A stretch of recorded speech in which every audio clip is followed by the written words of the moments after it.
morning, vinyl community. Jeff here. Yeah, let's talk record store day. Let's talk record store day. I mean, did you all partake in the record store day festivities? I did not again this year or this time, because the previous couple months ago when they did it, I did the same thing. I waited and went later. Now I admit, last time there was quite a few other items that I wanted than there are this time. This time there was, not a whole lot I wanted. I went in with and then it seems like the local area here changed the way they did it this year. All the stores did, which was nice. And I should have went ahead and did it, but it wasn't a big deal. Because in the past, all the stores in this area who do Record Store Day, which I guess there's 3, all agreed, to work together in the sense that they would all agree to not open until 10. Why is 10 a magical number? I don't know. They, you could line up whenever you want, and then at 8 o'clock, they came out and issued numbers, and then you go away. And then at 10 o'clock, you stand in line based on the number that you were in, and they let you in batches, usually of like 20. So I've described it before. But anyway, this year, they're like, you line up whenever you want. They come out at 6 and issue numbers, and they let you in at 8. So a lot better, because I would usually go there at like 5 a.m., be in line, probably be like the 30th person. And then you're there till 8. And then they finally issued the number. So you stand around for a few hours, then you get the number, then you're like, okay, go somewhere, get some breakfast or something, come back at 10. So at least this time, it was a little more reasonable. I got up, went out to eat with my daughter for breakfast, and then we went over there towards that area, and her and my wife went to one store down the street from the record store, so I went down there. So I had one thing I really wanted, only one thing that I required getting, and 2 things that I wanted to get if they had them, and 2 or 3 other things that I wouldn't mind having, but I knew I wasn't going to pick up just financial wise. So, and I was pretty sure that going there late, I was going to find the number 1 thing that I really had to have. And I assumed I might find the other 2. So let's get to that first. The one thing I really wanted to have is the Collective Soul. I've been picking up the Collective Soul. I'm a big fan of Collective Soul. And so I've picked up the previous releases that they've done. And, they've been reissuing their catalog, early stuff on vinyl. So I wanted to get this. And, yeah, I went to the record store, and there it was. They had 2 of them. So I grabbed one. It is on red, translucent type vinyl. Insert, hype sticker. This had been released on vinyl at some point back in the day, but this was the first time reissue on vinyl of the platinum selling album. So yeah, I wanted to get this. This was the number 1 thing I wanted, and I got it. And I gotta say, the pressing is not so great. I mean, in this point, sort of like the Saigon Kick that came out, the green one. As soon as you hit the needle down there, you hear the surface noise. It sounds like a picture disc of the 80s. It's like...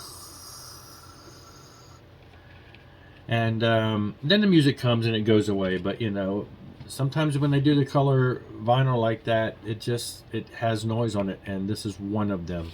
So, yeah, I'm still happy to have it. But, it could have been done more nicely. And I don't know. I've got some stuff on craft. I don't that have been redone by them. I'm not sure if it was just a fluke with this, if it's just my copy, or if it's just another one of those examples of color vinyl not done right. I don't know. The other thing that I wanted to get that I had my eyes on was the Sweet Rare Platinum, whatever, that second volume. Now, I didn't get the first volume. I'm a nominal Sweet fan. I don't own anything by them. I have a lot of their stuff on digital. Don't have anything on vinyl. I would pick them up when I saw them, which this store had a bunch of them, but they're not on the higher list. They're just one of those things that'd be nice to have. And, at this point, when I'm trying to be a little more selective, probably less likely to buy it unless it's really at a thrift store price. If I find a couple, a couple dollars here or there, maybe. The store that did have them, the store where I bought this stuff from, they had about 8 or 10 Sweet albums, maybe, half a dozen Sweet albums, but they were all $12, $15, $20. So they had the Sweet Record Store Day album, but it was like $45. I'm like, no thanks. I'm not. It was a double record, yada yada. Anyway, I passed on that. The other thing I wanted is a Voivod. I don't really, aside from the last Record Store Day I bought the Voivod. That's my first Voivod I've ever had, ever listened to. I thought it was cool.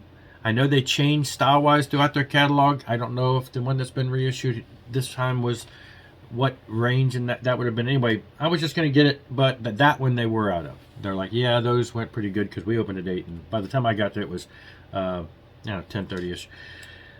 Flipping through, just killing time, flipping through, looking through some stuff, and I did find this. I got the Richie Blackmore's Rainbow Black Masquerade. Now, I got home and realized that this is volume 1. So, this is a 1995 concert. So, this would have been right around that time. Basically, when Rainbow, pretty much their last album, Stranger in Us All. 1995, their pretty much final album there. And so...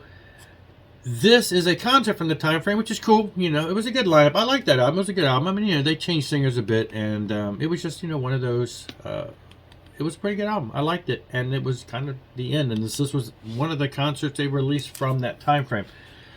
So I get home and I realize that this is back on black. There are 2 versions of this out. There is this one, which is a double record set. It is on clear. This is on clear. It's pretty. Now, you know, this is a clear vinyl release and back on black, which, you know, I've had some touch and go issues with them. Double record set. This one sounds great. I think it sounds great. I don't know why the person... it was still in the shrink wrap. So the gatefold was, you know, covered. So whoever bought it, they opened it. They must have played it. They must not have liked it. I went ahead and ripped it out of there and, you know, got the... ripped the gatefold open. So yeah, we got Doogie White, Candace Knight. Those are the vocalists. Paul Morris on keyboards, Greg Smith on bass, Chuck Berge on drums, Richie Blackmore on guitar. I like it. It's a good album. Sounds great, quality-wise, everything. But the thing is, so you've got Back on Black did this one, which was Volume 1, and then they released a Volume 2, which was a 1-record set with the rest of the songs from the rest of this concert. So. But then they also released, same cover and everything, minus the volumes. They also released a 3 vinyl edition of it also, which is the whole package. So anyway, frustrating. I got this package.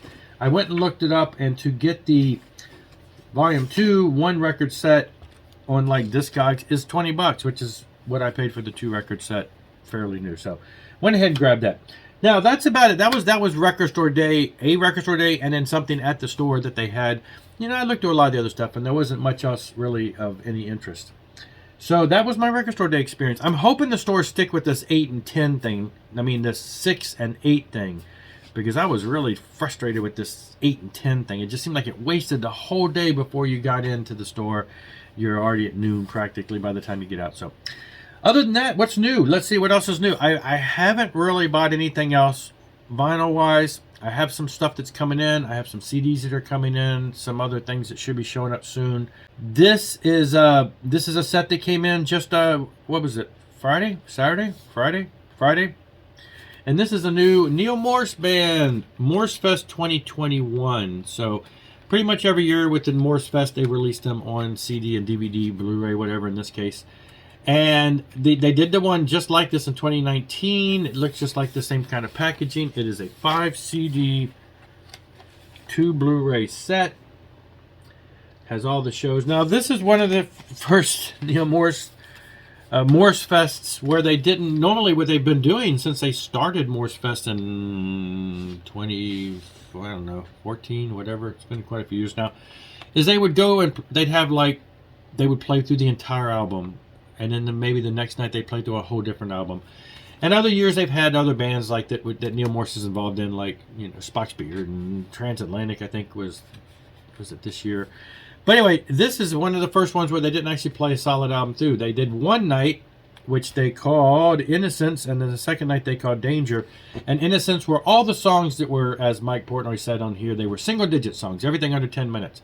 A lot of the just smaller numbers. And then the second night they played all of the double-digit numbers, which, you know, all the songs were like 19, 20, 30 minutes long, and they played all those. So yes, 5 CDs, 2 Blu-rays that have all of that recorded on it. So that was about it, though. That was great. I spent most of, I guess, Friday watching that. It was great watching that. So that's it, though. That's all that's new. I do have some things coming in, maybe even show up today. And I've got some things on pre-order that I've seen other people starting to show online that bought it directly from the record company. I bought it from a third party. I don't know when they're going to get here. So we got some other things coming in. But for now, that's it. Thanks for watching. I'll be back.